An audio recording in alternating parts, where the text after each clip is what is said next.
क्या आप जानते हैं कौन था सबसे बुद्धिमान राजा पूरी बाइबल में?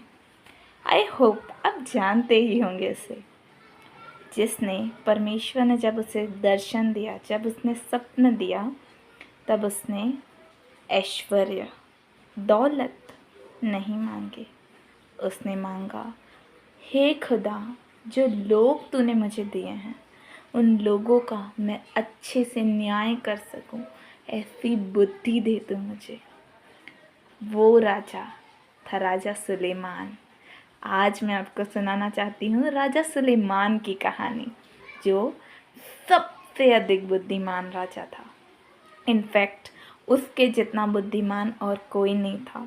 शीबा देश की रानी उसके बुद्धि का प्रचार, उसके बुद्धि के बारे में सुनकर उसके भवन में आई और उसने कहा, राजा, तेरे जैसा बुद्धिमान मैंने कोई नहीं देखा। जितना मैंने सुना था सुलेमान तो उससे कई गुना अधिक बुद्धिमान है।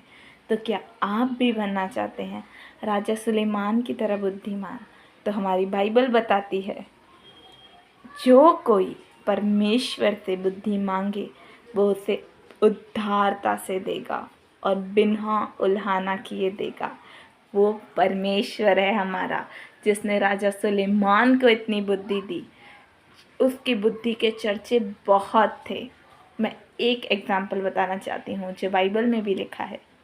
जब दो स्त्रियाँ उसके पास आई एक बच्चे को लेकर, कहा ये मेरा है, और दूसरी वाली भी क्लेम कर रही थी कि ये बच्चा मेरा है।